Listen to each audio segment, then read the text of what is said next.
Have you ever wondered why a casual remark from someone can make your heart constrict? Why a disapproving glance can leave you unsettled for hours on end? And most importantly, why do others hold so much power to touch your emotions? If these questions make you pause in silence for a beat, that's not weakness. It's the sign of a leading into the inner world that Jung called the unconscious. What controls your reactions isn't the person before you, but the parts of yourself you've never confronted.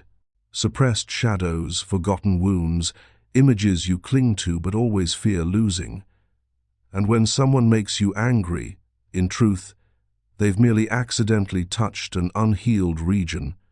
But how do you remain calm when others carelessly drop their chaos onto you? How do you avoid getting swept into instinctive reactions while still holding steady to your center? Today's video is a journey to understand why you react, who inside you is reacting, and how to reclaim the self-mastery you thought you'd lost long ago. Stay until the end, because I'll reveal practices that open the secrets of inner strength that Jung sought to impart to those daring enough to look within themselves. 1. Jung and the mind's reaction mechanism. There is a subtle truth in psychology that Carl Jung emphasized. We do not react to the world as it is, but to the world as it unfolds within us. This may sound abstract, but it is the key that unlocks the entire nature of human emotions, especially anger, hurt, or the feeling of being offended.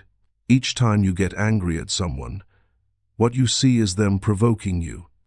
But what truly happens is that a part within you has been awakened, a part you cannot control, a part you thought you'd forgotten, but which still lies dormant in the shadows of the mind, waiting for the lightest touch to rise. Jung called that part the shadow. What's fascinating is that each person's shadow is unique. Someone who gets angry easily at criticism often fears not being good enough. Someone stirred by others' silence often bears the wound of abandonment from the past. Someone who flares up over a careless word may be battling a cautious insecurity. People do not get angry because of what is happening. They get angry because of what is being triggered. Imagine you have a bruise on your arm that you yourself don't even know about. Someone accidentally brushes it lightly and you feel a sharp sting. Your first instinct is to blame them. Why did you touch so hard? But they didn't know it hurt. In reality, the touch is blameless. The bruise is the issue. Our anger often operates on that mechanism. An external element touches an inner pain precisely, and we react as if the whole world is attacking us. Jung believed that every strong emotion is a signal from the unconscious. When you find yourself overreacting to small things, it's not a sign of weakness. It's a call from the unconscious, urging you to look back at yourself. But most people do not look inward. Instead, they attack others, react, counterattack, trying to fix the outer world to avoid the always got angry because her husband never listened. But when Jung probed deeper, what emerged wasn't the husband's lack of care, but her fear of abandonment stemming from childhood. She wasn't angry because of her husband's actions. She was angry because her shadow felt triggered. In truth, that not listening was merely a mirror for her shadow to reflect upon itself. Do you recognize this in your own life? Are there people who are always vulnerable to the same kind of behavior, criticism, neglect, sarcasm, or indifference? But the strange thing is that those behaviors don't hurt others the way they hurt you. That's because each person has their own wound, their own sensitive spot, where memories, emotions, and shadows intersect. And in that place, every impact feels stronger than usual. If, while hearing these things, a very specific moment from your own life just flashed in your mind, let it step out of the silence by writing it down as a small confession to yourself. Who knows? That story might be a light for someone else who's struggling just like you. Jung said that people live two lives, one they tell to others, and one that lies in their shadow, the real life. And we only become whole when we dare to confront that shadow. But the paradox is this: the shadow doesn't appear for us to see it on our own terms. It only surfaces when we're provoked, when we're touched, when we face chaos. So those moments of anger or outbursts aren't bad. They are the rare instances when the unconscious reveals itself. Imagine a mirror shattered into many pieces. Each time someone touches you and you react strongly, it's one shard of the mirror lighting up, signaling, there's something here you haven't healed. Jung called this projection. It means we cast our missing parts onto others and think they are the problem. Someone who disrespects us, hurts us, but in truth, we're only projecting our own lack of self-respect. Someone's coldness makes us anxious, but in truth, we're only projecting our fear of being left behind. A real-life example comes from one of my channel followers who once shared with me. He said that every time in a team meeting, if someone disagreed with his proposal, his heart would immediately tighten, his hands would go cold, and his mind would blaze as if he'd been gravely insulted. He'd start speaking faster, trying to explain, defend his point, until the whole room felt taut like a strung wire. On the surface, everyone thought he was just a perfectionist, intense about work. But when he sat alone after the meeting and asked himself why such a small thing triggered such a fierce reaction, a truth emerged. What made him angry wasn't the idea being rejected, but the inner feeling that he wasn't good enough being touched. According to Jung, the mind's reaction mechanism is a loop between three elements: trigger, projection, and reaction. Others trigger our dark side. We project our pain onto them, and we react as if they are the source of the wound. But if we know this, we can break the loop. We start by recognizing, I'm being triggered, but this doesn't define me. We observe the shadow without letting it control us, and when we don't react instinctively, the unconscious no longer holds the reins. In doing so, we reclaim agency, the agency to be awake.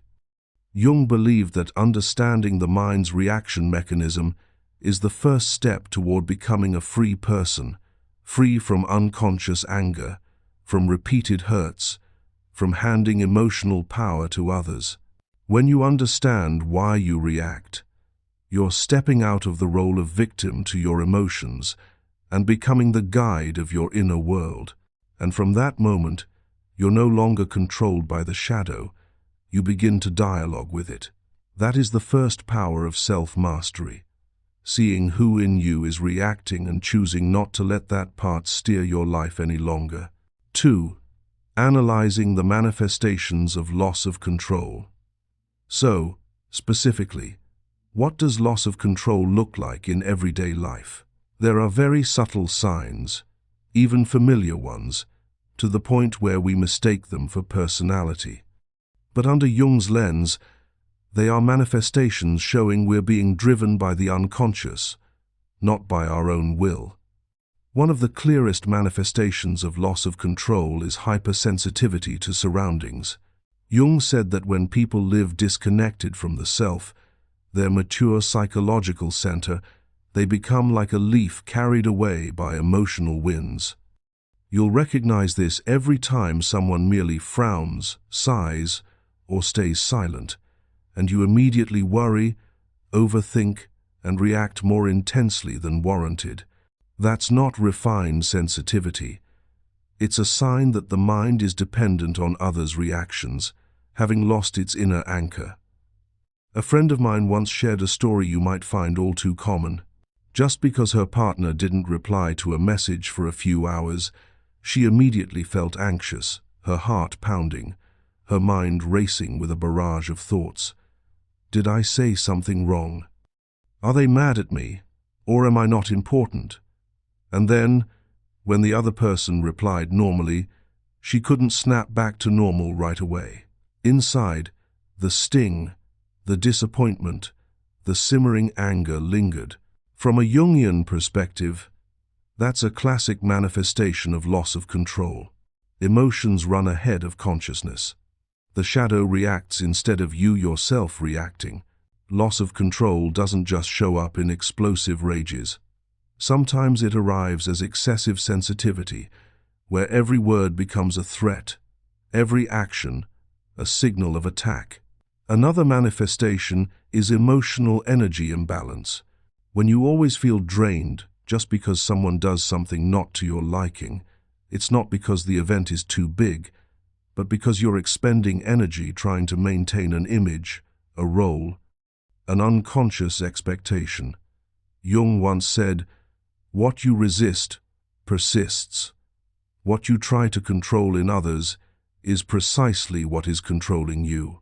Those prone to loss of control tend to want to fix the world around them, fix what others say, fix attitudes, fix behaviors, fix everything to fit inner expectations.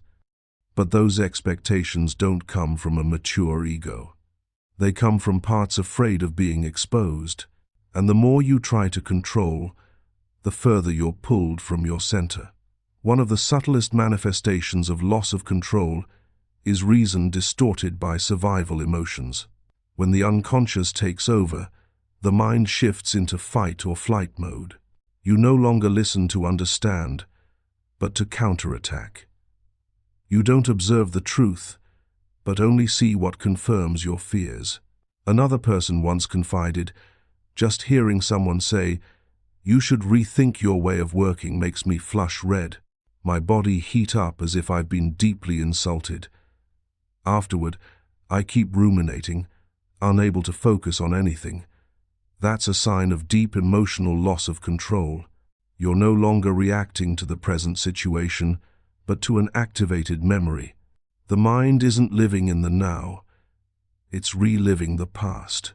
Another manifestation of loss of control is the inability to distinguish your own emotions from those of others. This is very common in sensitive people. They absorb others' emotions like a sponge soaking up water, then mistake them for their own. You walk into a tense room and immediately feel chest heavy. You hear someone complain and suddenly feel like you're standing in their pain. You witness someone's discomfort and instantly think you've done something wrong. When the inner foundation isn't strong enough, emotional boundaries blur, and you easily lose control because you don't know where the real me ends and the influenced me begins. There's also a form of loss of control that appears paradoxically opposite: excessive silence, enduring to the point of self-erasure, but inside, waves of anger, resentment, and self-pity churn. This isn't true calm. This is suppression, a sign of a growing shadow. When you stay silent not from peace, but from fear of rejection, fear of conflict, fear of offending, that's loss of control in a quiet form. And this form is more dangerous than outbursts, because it doesn't explode right away. It smolders, spreads, erodes self-respect. Jung emphasized, all these manifestations share one thing: you react before you think, meaning the unconscious reacts for you. The person who loses control isn't hot-tempered. They are someone severed from their mature self. When the self, the psychological center, doesn't lead, the fragmented parts take turns seizing power, fears, wounds, painful memories, forgotten emotions. The mind then resembles a house without an owner. Any passing emotion can turn on lights, bang doors, and cause chaos. What's noteworthy is that these manifestations of loss of control always make us think the problem lies with others. They're disrespectful, they're inconsiderate, they make me angry. But according to Jung, this is the greatest illusion. Others only trigger. The unhealed part within you is what causes the pain. And if you don't recognize this, you'll go through life feeling constantly offended, constantly hurt, constantly provoked, as if the world is always against you. But in truth, you're fighting yourself.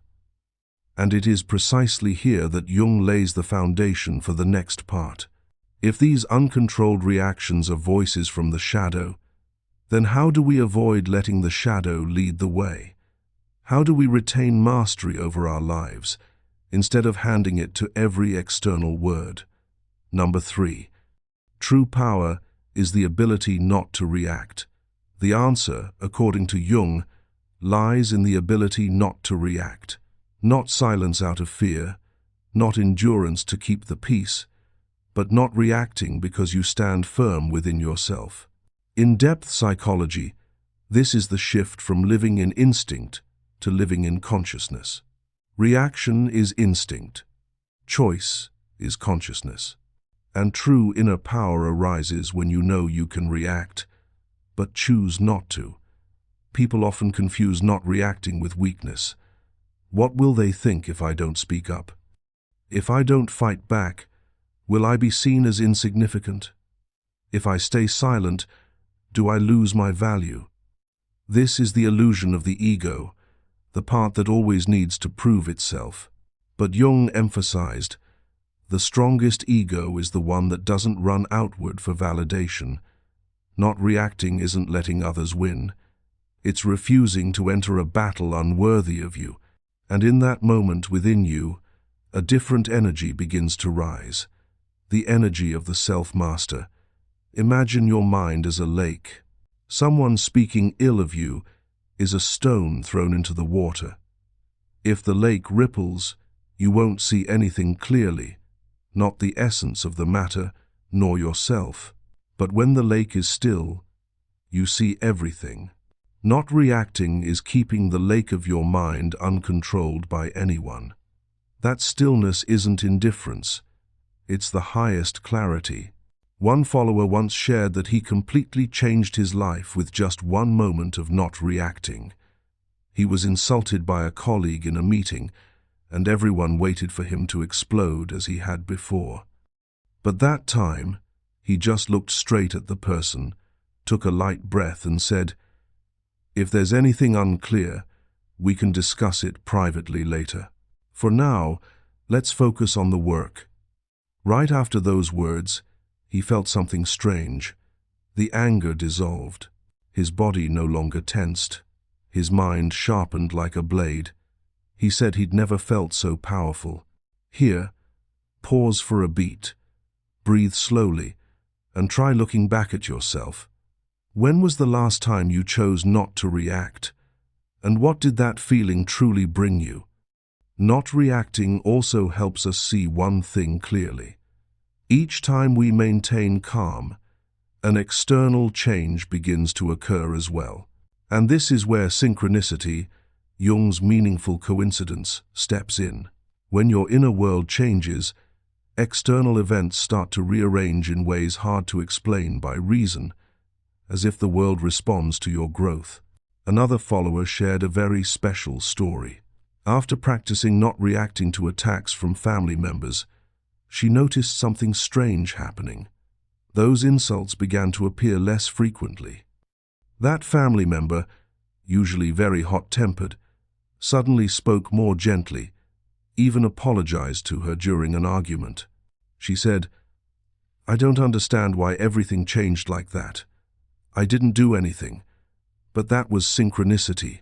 When you change, the world responds with signals corresponding to your new level of awareness. Synchronicity shows that the inner world and the outer scene are not as separate as we think. When your mind is still, you attract still situations. When your mind is chaotic, you collide with chaotic circumstances. When you stand firm, challenging situations diminish, or if they appear, they come to help you reinforce that firmness. Not reacting, therefore, is not just an emotional skill. It's how you tune the frequency you emit to the world. Back to the core.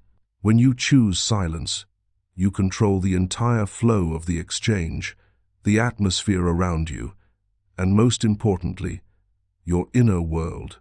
People mistake strength for a loud voice, a forceful hand, a rigid attitude.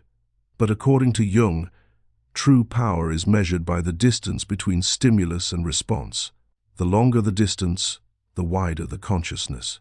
The wider the consciousness, the more steadfast you are. Silence is also a way to conserve mental energy. Someone who reacts constantly is like a phone running dozens of background apps. It heats up quickly, drains the battery fast, and exhausts swiftly. But when you know how to select what deserves your emotional investment, your mind becomes sharp, light, and alert. Jung called this spiritual economy, where you stop expending energy on defense and start devoting it to growth. Simply, when you get angry because of what others say, you're wearing their emotions on yourself. Not reacting means you refuse to carry the emotional baggage they are trying to shove into your hands. The person who bothers you isn't an enemy. They are a mirror. When you don't react, you're looking into the mirror instead of smashing it. And when you look long enough, you'll see yourself, not them. Finally, the power of not reacting is the sign that you've touched the self, the profound, enduring center where the mature soul resides. There, you no longer act for love or recognition, you act from the truth within yourself. And from that place, no one can pull you out of yourself anymore. Number 4. Individuation, the journey back to the center. Individuation is not the process of becoming someone else, but of returning to the person you were always meant to become. It begins when you see that anger, hurt, or reaction are just layers of dust covering your true essence. This process isn't about trying to become perfect, but about courageously looking straight at what's unfinished within you, then reconnecting with the deepest center where no one can make you lose your calm, no one can shake you, and no one can take away your peace. Individuation is the step of shedding the mask, so you can clearly see what truly belongs to you. When you're no longer dependent on what others think, you begin to touch the center of peace. When you stop trying to adjust yourself to fit external expectations, you start hearing the voice from within. And when you dare to confront your shadow, the fear of abandonment, the unhealed wound, the feeling of not being good enough, you're taking the first steps back to your true center. Jung said that the journey back to the center is the journey of integrating the separated parts, the courageous and the weak, the light and the dark, the rational and the instinctual. And when all parts of you are acknowledged, you become whole. A whole person doesn't get angry easily, not because they try to suppress it, but because they no longer have any unexpressed points to be triggered. In individuation, the first thing you'll realize is that different parts within you have been conflicting with each other. One part wants silence to keep the peace, another wants to shout to be recognized. One part wants to be strong, another fears. Jung called these parts archetypes, which could be the child, the vulnerable part that always fears abandonment, the warrior, the part that wants to attack when it feels threatened, the caregiver, the part that always wants to please others to avoid conflict, the judge, the part that always wants you to be right, to feel valuable. They are neither bad nor good.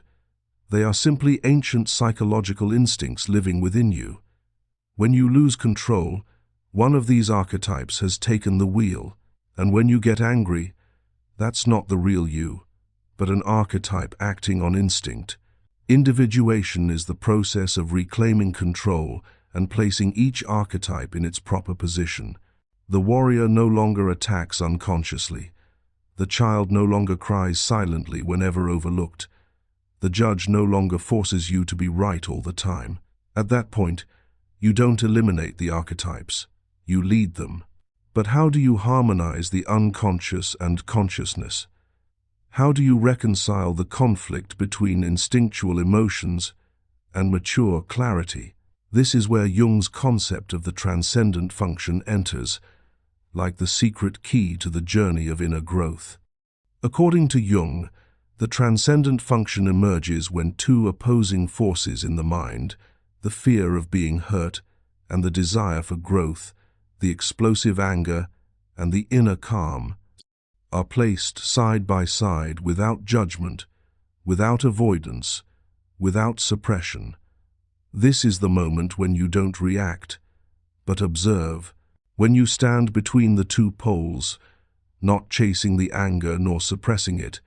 A new form of perception appears, a higher, broader, more insightful understanding.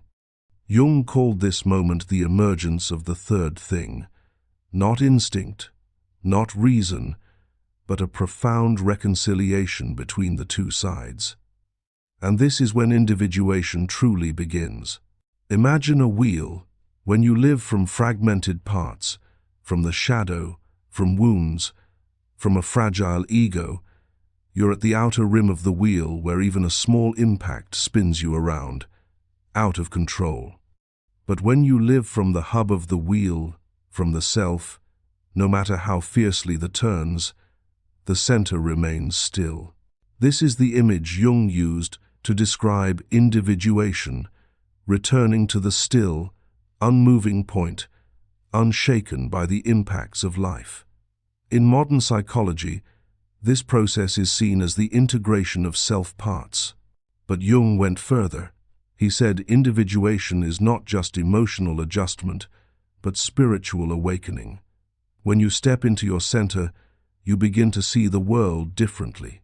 Things that once made you lose your cool suddenly seem small. Words that once hurt you deeply no longer pierce. You see others' motives, fears, and shadows, and you no longer view them as arrows shot at you, but as lessons to understand more about human nature. Jung once said, "We cannot change anything until we accept it." Individuation also helps you understand one important thing. Not reacting isn't a skill. It's the natural outcome of no longer being controlled by your unhealed parts. When the self stands at the center, the other parts no longer vie for control. You hear them, understand them, but don't let them steer your life. And that is freedom.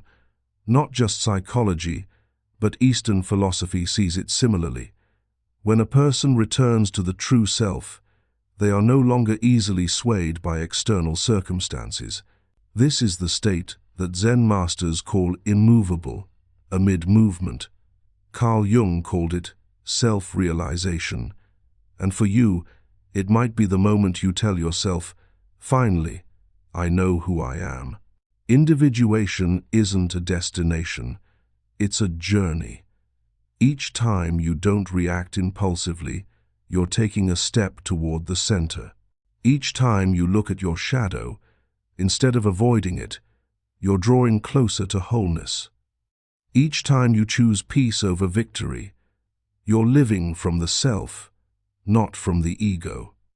And it is precisely here that we arrive at the truth Jung always wanted everyone to understand. When you return to your true center, the world no longer has the power to pull you out of it. Before moving to the next part, I want to pause for a moment to sincerely thank you. Not everyone has the patience and courage to delve deep into their own unconscious layers. Your companionship this far shows you're truly serious about your inner growth journey, and that's more precious than any compliment. If what you've heard so far touches you, if you feel something within you shifting, opening up, then stay with me. We're about to enter the practice section where these concepts turn from theory into action, into habits, into real living power. And if you want to continue journeying like this, don't forget to leave a small sign letting me know you're still here. A like, a subscribe press, could be our silent handshake so we can go even deeper together. Number 5. Practicing emotional self-mastery. To make emotional self-mastery not just a theory or a beautiful idea in your head, but a real living capacity, you need practices you can apply right as you step out the door morning. That's why the practices below aren't isolated techniques, but a tightly linked chain of inner transformation like steps that help you stand firm in the daily winds of life. Every practice begins with one very simple thing often overlooked: returning to the body. Emotions always appear in the body before they appear in thought. A quickened heartbeat, a rushed breath, a heat rising in the chest or jaw, all are signals sent up from the unconscious. When you learn to notice the body tensing, you're opening a golden opportunity to not react instinctively. Try it next time anger is about to flare. Direct your attention to the palms of your hands or your breath. No need to force deep breathing. Just observe.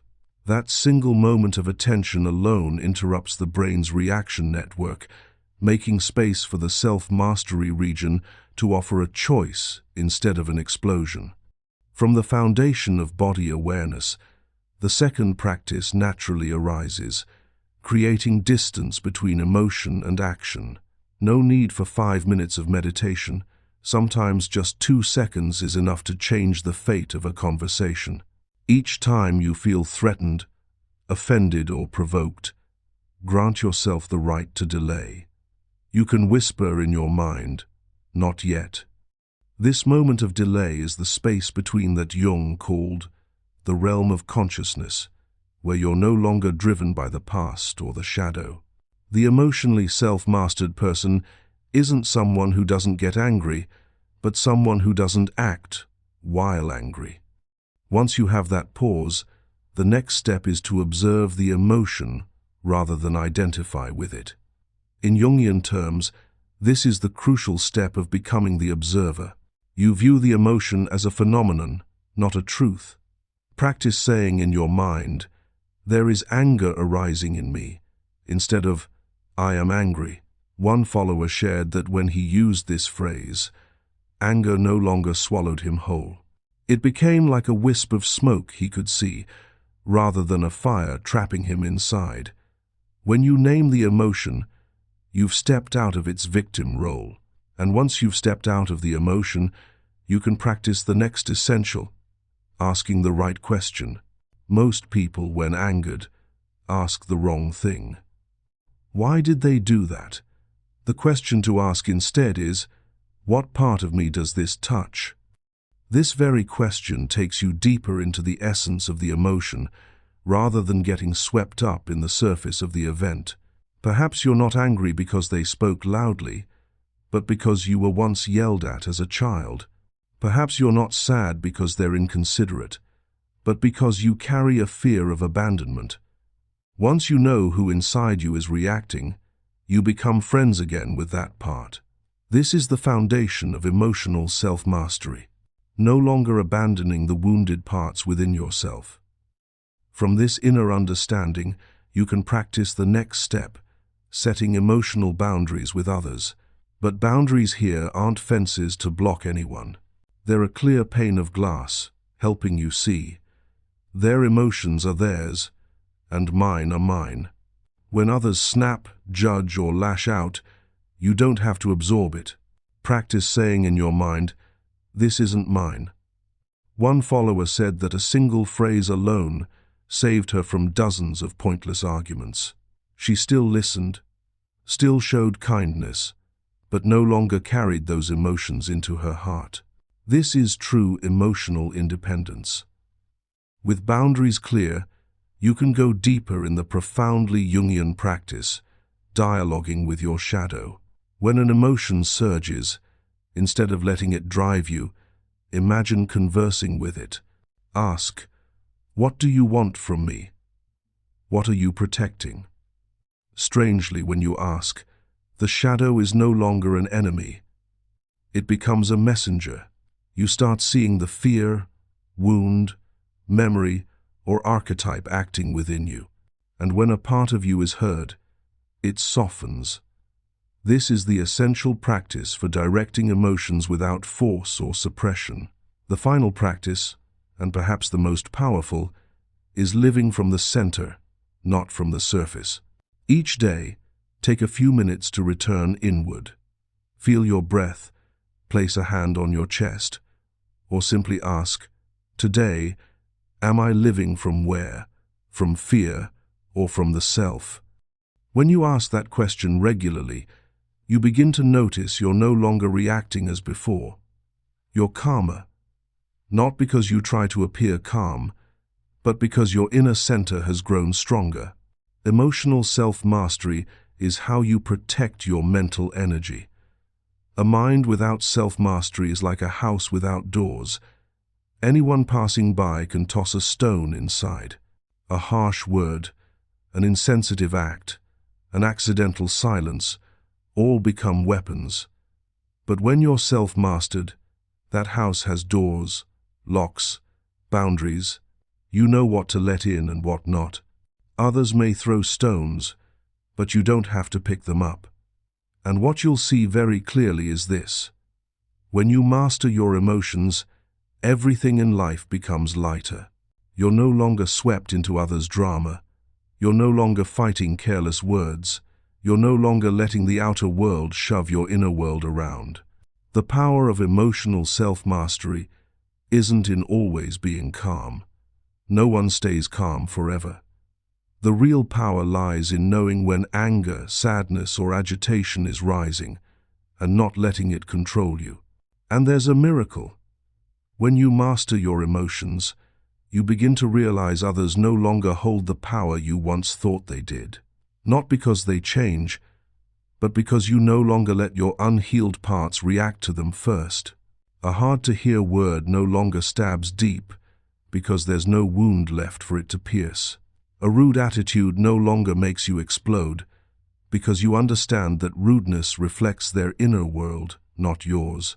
Emotional self-mastery is independence from the world's chaos, but it's also what allows you to love, to connect, to live more fully. Because when you no longer demand that others behave perfectly for you to find peace, you can truly see them with human eyes, seeing their fears, their wounds, their shadows, without needing a defensive reaction. By now you may have realized one thing. The problem was never truly what they said or what they did, but how you want to live with all of it. The world won't soften just because you wish it were gentler. People won't suddenly become refined, kind, and understanding just to spare you hurt. But there is one place where everything can change. And change, truly, and that's within you. Emotional self-mastery doesn't make you invulnerable, but it makes you someone who no longer easily loses themselves. You don't need to shout to be heard. Don't need to rage to defend your worth. Don't need to react to prove you exist. Your calm presence is already the clearest answer to all the chaos around you. From now on, each time an emotion rises, see it not as a fire to extinguish, but as an invitation to return to yourself. You can keep living as before or start walking differently, quietly, without fanfare. Just a silent choice. From today, I no longer let anyone else decide my inner state.